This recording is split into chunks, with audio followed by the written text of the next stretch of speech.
সবচাইতে মারাত্মক বিষয় হলো এটি,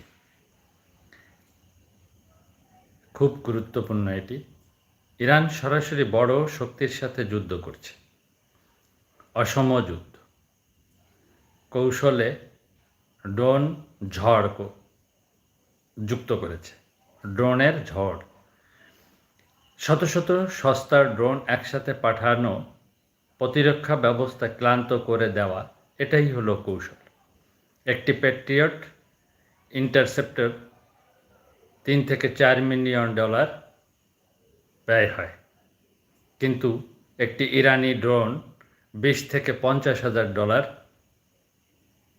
প্রয়োজন হয় তৈরি করতে। তো এই ক্ষেত্রে ইরান কৌশলটাকে পরিবর্তন করে যুক্তরাষ্ট্র এবং ইসরায়েলকে